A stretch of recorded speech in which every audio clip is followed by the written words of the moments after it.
Welcome to the Tree Book fan page. I'm Georgia Silvera Seamans, host of Your Bird Story. And I'm Doug Still, host of This Old Tree podcast. Doug, I know you have a great book to share this episode. Please tell us about it. Yes, I just finished reading a new book hot off the presses this month. Its full title is Take to the Trees, A Story of Hope, Science, and Self-Discovery in America's Imperiled Forests.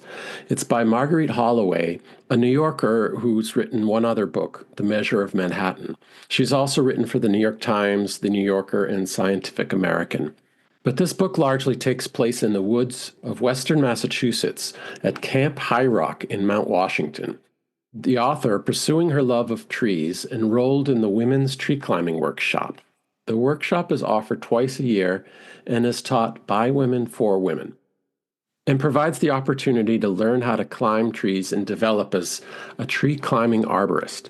This is completely new to Holloway, learning the equipment, knot tying, safety, good communication, and how to leverage her body with the correct technique. And it turns out that at first she's not very good at it, or at least didn't learn as quickly as the other students. So the book is about testing her resolve to learn something very challenging and at first scary, as well as getting to know trees in a way she never had before.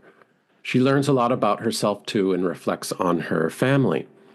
What I found most compelling are the bonds that develop with the other women in the course, and especially with the instructors. The co-founders and lead instructors are Bear and Melissa Lavangi. They're professional arborists and past competitors in international tree climbing competitions.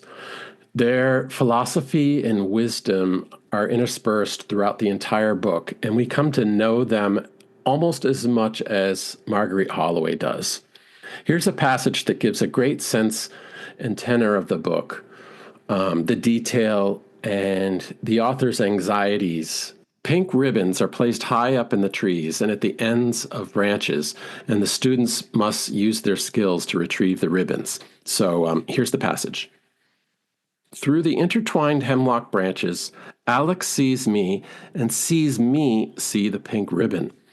I stand up on the branch, as close to the trunk as is possible without grafting to it, and get rid of the slack on the climbing line. I am tightly tied into the tree. But as I look up, I see that one side of the rope is caught on the far side of a snag. Is the rope going to fray and disintegrate as it rubs on the snag?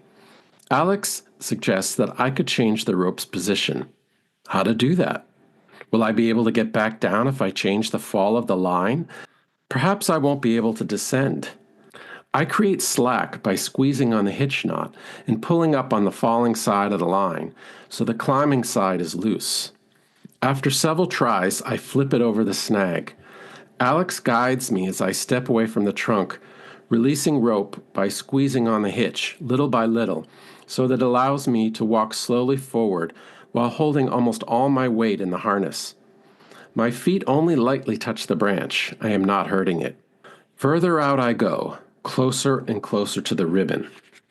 But the rope attached to the bridge in front of me is beginning to feel cumbersome, tugging to the side, pulling awkwardly at my harness. I reach for the ribbon. The rope angles are all wrong.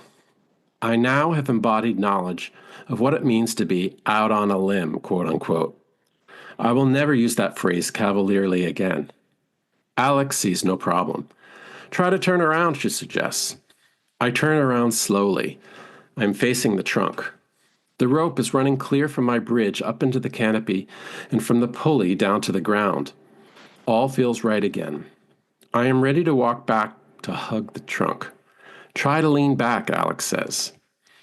That is completely impossible, undoable, inconceivable.